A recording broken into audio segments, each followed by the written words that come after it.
Bonjour à tous, moi c'est Evan, trader chez Emporos Capital et dans cette vidéo je vais vous expliquer comment je vais rentrer en position pour prendre des trades de breakout.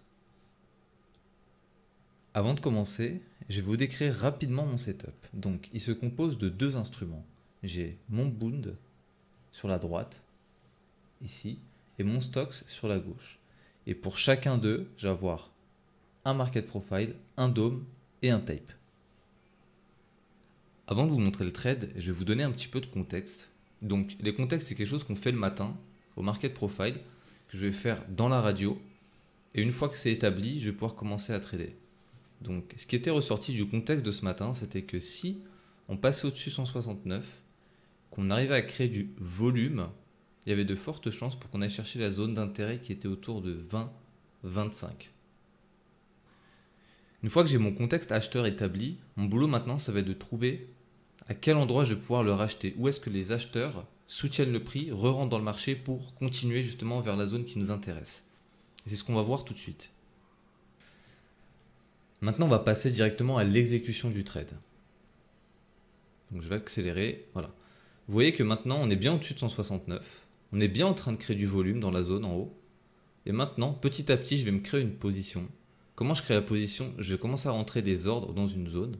Imaginons que je veux mettre 10 lots. Je vais me créer un prix moyen à l'endroit où je vois les acheteurs revenir. Et une fois que j'aurai ce prix moyen, je vais mettre un stop assez court parce que c'est la force du carnet, c'est vraiment de rentrer dans des positions très très précisément. Ce qui me permet de pouvoir avoir des stops assez courts et de pouvoir monter en lot assez rapidement. Donc je vais accélérer. Voilà, je vois des acheteurs qui reviennent sur cette zone. Je rentre tranquillement. Pour l'instant, je mets un lot. Imaginons que je vais en mettre 10, j'en mets un. À ce moment-là, je m'autorise encore du drawdown. J'ai une très petite partie de ma position dans le marché, donc c'est vraiment pas un problème. J'ai confiance en mon contexte. Et de toute façon, une fois que j'aurai ma position, j'aurai un stop très court. Donc tout est maîtrisé. On va avancer un petit peu. Donc vous voyez, dès qu'on redescend, je revois des blocs de gros acheteurs. Vous voyez ici, 400 sur cette zone qui vient juste de rentrer. Comparé aux ordres vendeurs, 20. On a un petit 100 ici, ok, 30, 100. Là, 400 sur des plus hauts comme ça, sur des zones très hautes. Un 300 ici à l'achat. Vous voyez, dès qu'on baisse, les gros intervenants re-rentrent dans le marché. Et ça, pour moi, c'est vraiment ce que je veux voir. Je vais mettre play.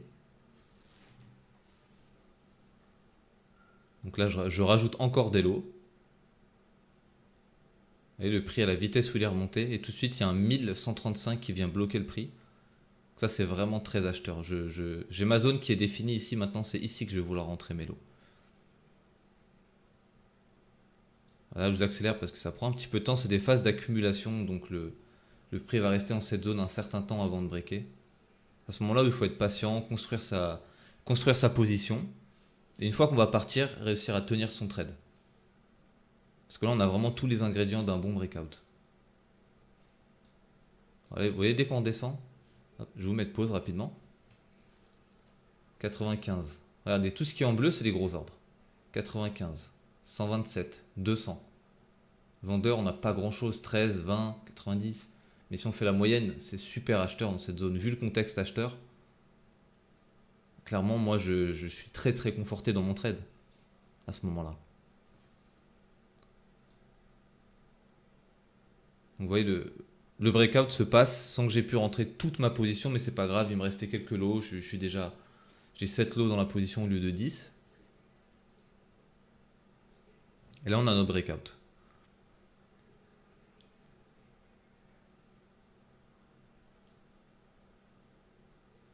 Je commence à prendre quelques profits sur quelques lots. J'ai déjà 7 ticks, sachant que j'en ai risqué 2 ou 3, c'est déjà un risque reward de 2. Donc je sécurise une partie, parce que je vois que ça bloque quand même. On a 1900 contrats absorbés. On sécurise. Maintenant, je vais quand même laisser une partie pour aller chercher plus haut. J'oublie pas que mon vrai objectif, c'est quand même beaucoup plus haut que ça. Maintenant, il faut quand même écouter le carnet. C'est pas parce que j'ai un objectif que c'est gravé dans le marbre. J'écouterai toujours le carnet. C'est lui qui va me faire rentrer et sortir de position. Les objectifs, ça reste un objectif. Le marché n'ira pas chercher tous les objectifs. à chaque fois, ça c'est clair. Donc je vais accélérer un peu, ça prend du temps. C'est des trades qui prennent du temps. Voilà, on continue à pousser. Je sors encore des lots, là j'ai 9 ticks. Il me reste 3 lots. Je sors encore une partie à 12, il me reste 2 lots à ce moment-là. Donc j'ai déjà fait entre 7 et 9 ticks sur 5 lots. Et là je vois pas mal de vendeurs qui reviennent sur 12. J'ai toujours mon objectif principal qui était beaucoup plus haut. Et moi dans ces trades là je m'empêche pas de laisser le marché revenir pour re-rentrer en position parce que j'ai mon contexte qui a été établi. J'ai confiance dans mon contexte. Et c'est la force aussi de savoir ce qu'on fait, c'est que quand on a confiance, moi quand je vais avoir un retour, je ne vais pas paniquer. Je vais me dire ok, c'est une opportunité pour re-rentrer plus de l'eau. À ce moment-là, le prix redescend. Je sors encore un. Et là, il me reste plus que 1 ou 2 lots. Vous voyez que quand ça redescend, maintenant, je vais faire exactement le même processus, rechercher où est-ce que les acheteurs vont re-rentrer. Donc je vais regarder mon tape. Quand les acheteurs re-rentrent, je vais commencer à recharger des lots. Pour l'instant, vous voyez, c'est tout rouge le tape. Tout rouge, tout rouge. Ok, là, on remonte tout de suite de 3-4 ticks. J'ai un 178. Donc là, je commence à avoir un petit peu d'acheteurs qui reviennent dans cette zone. Toujours la zone où j'avais commencé, vous voyez, à accumuler la première position.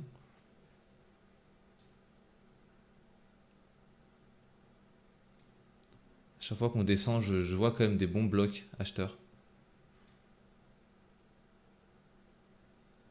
Vous voyez? On descend sur 3-4. Plus de 200 qui passent à l'achat. Ça m'intéresse.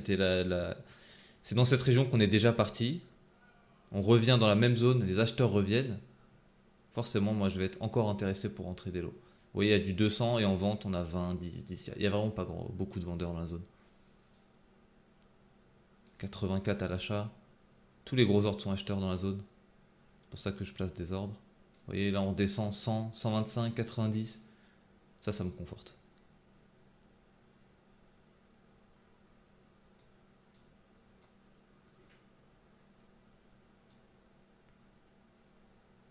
J'accélère un petit peu. Ça prend du temps. Les phases d'accumulation prennent du temps. C'est à ce moment-là où il faut être vraiment, vraiment, vraiment patient. Pas se dire, ah non, je sors, ça descend un petit peu. Faut pas paniquer. On a un bon contexte. Là, on a un peu de rouge, mais je vois, il y a quand même du 200. Il y a que des gros ordres. Dès qu'on descend, c'est ok. De toute façon, comme je l'ai dit, une fois que ma position est totalement dans le marché, j'ai un stop très court. Donc, même si ça se passe pas très bien, c'est totalement maîtrisé. Voilà. Le prix repart. Et là, cette fois, on a le breakout que j'attendais.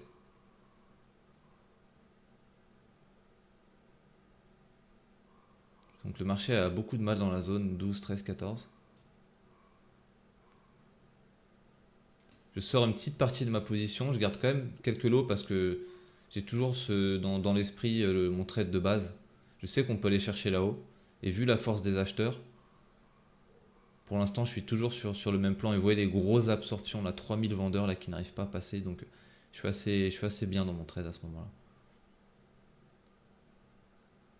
Et là, il va se passer quelque chose dans ce trade où ça va exploser d'un coup. Boum. Vous voyez, décalage.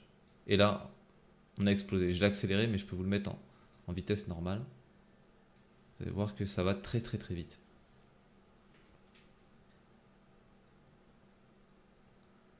Et là, j'ai mon dernier lot qui est sur la zone 20-21. C'était la zone qui était prévue dans mon plan.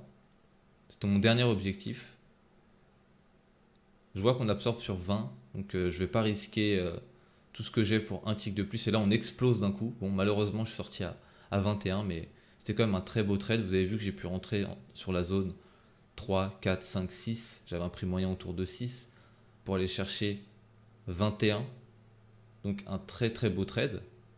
Quasiment 15 ticks, pour un risque de 2 à 3 ticks. C'est ça la force du carnet, c'est la précision. Si vous êtes intéressé par nos méthodes de trading, on va organiser en fin de mois un bootcamp en ligne où pendant une semaine, nous allons faire exactement ce que j'ai fait dans cette vidéo, sauf que ce sera en live avec les écrans partagés de nos traders. Et vous allez pouvoir poser toutes les questions que vous avez, pourquoi on rentre, pourquoi on sort, les interrogations que vous avez, comment on crée un contexte. Tout sera abordé dans cette formation. Donc, si vous êtes intéressé, checkez le lien dans la description. Sur ce, bonne journée à tous et bon trading.